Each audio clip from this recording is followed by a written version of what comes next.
a problem. I don't know. Let me try. I have to try something. Settings? The settings should be good. I don't hear you. That sucks. Let's try again. We'll try calling Ralph back. Ralph does not hear me, which is a problem when you're interviewing someone. It's a major problem. We'll try this again. Hey, Ralph, can you hear me now? Are you there? Hello? Can you hear me? I'm not sure what the problem is. Hello. It always works. I do it all the time. If it's not working again, I will just call you on my cell. That probably sounds like a good idea. Let me try this. Can you hear me now? Strange. This is lame. Let me type to him.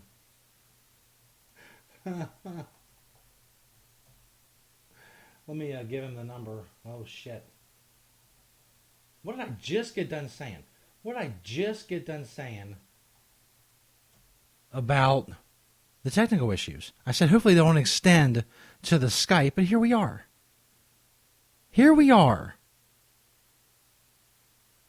It's never ending. Ralph, can you hear me now?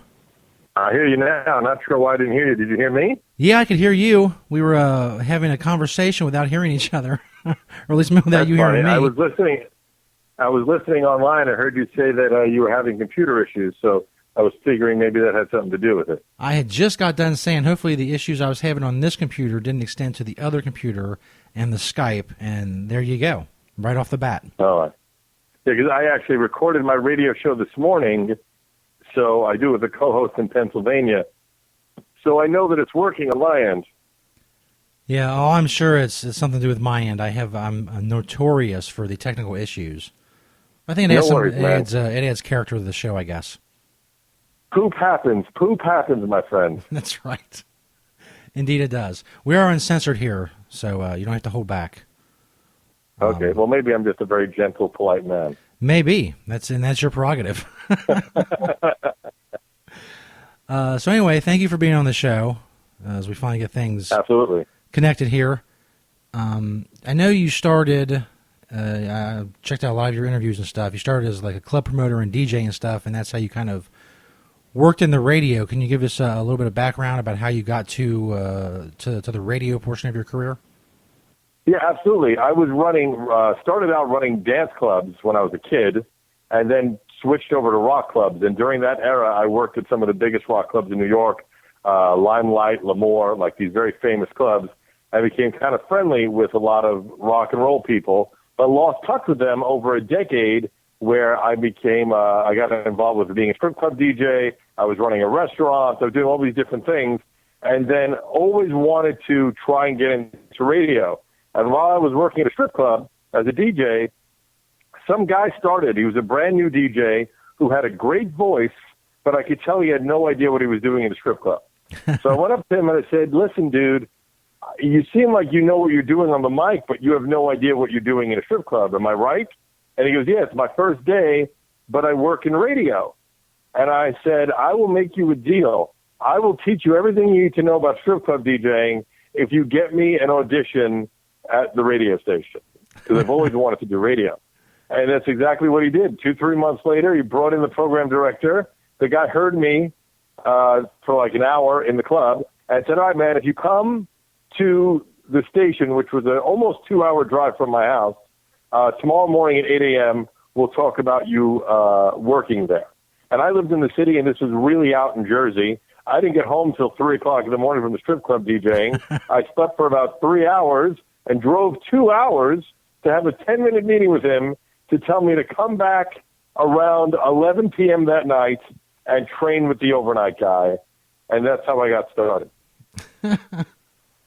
Yeah, I can definitely relate to that. I've done some like local FM radio, and it's just, I guess it's the same with anything else with stand-up comedy or anything. It's just something that draws you for whatever reason. And unfortunately, the terrestrial radio industry is really hitting the skids lately.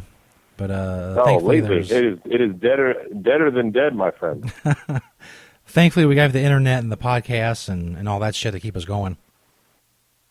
Yeah, the crazy end of that story is that I drove 2 hours home, waited around my house with my thumb up my ass for about 4 or 5 hours, then drove 2 hours back, and then get there.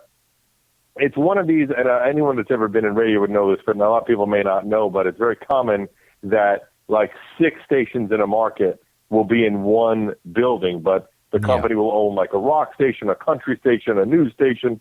So I get there, and there was about 5 stations there, but 4 of them were automated. The only one that was live was the rock station, and I'm sitting in a lobby empty, waiting for this guy to come get me. He brings me in and says, look, I'm fighting with my girlfriend right now. I don't want to explain anything, so just watch me, and we'll deal with it more tomorrow, right?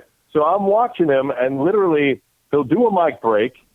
As soon as he gets off the mic, he picks up the hotline to scream and yell at his girlfriend for 5 minutes, and then gets back on the mic. And I'm just sitting in silence. And then at like one point he goes, all right, this is that, and, just watch, and I'm leaving in a half hour anyway when the overnight guy comes, and we'll deal with it again tomorrow. And I'm just, I'm new, I'm keeping my mouth shut and just watching.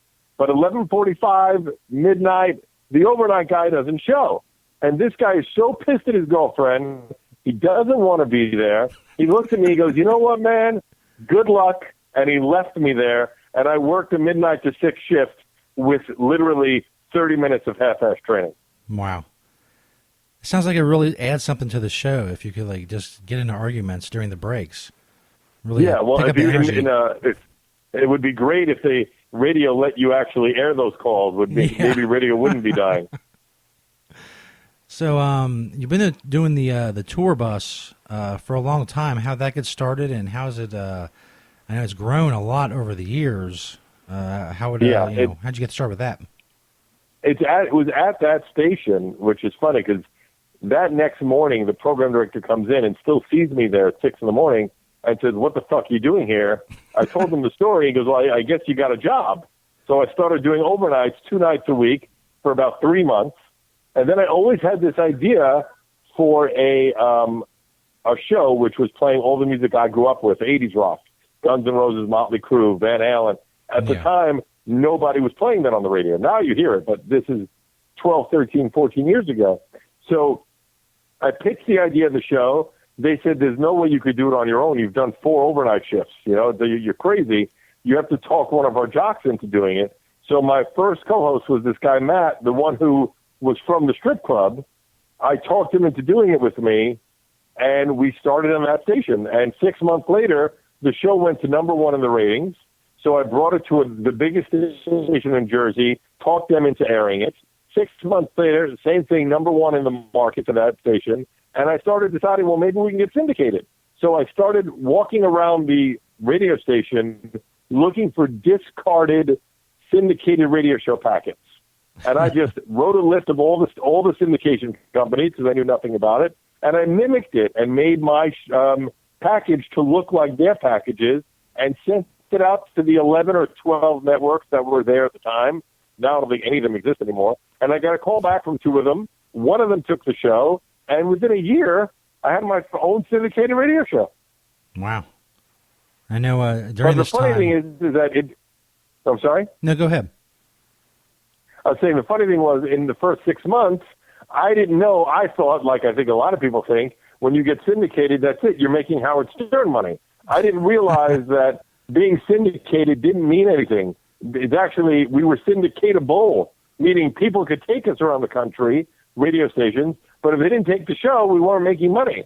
So for 6 months, the show was syndicatable, where nobody was taking us but the one station we were on in Jersey.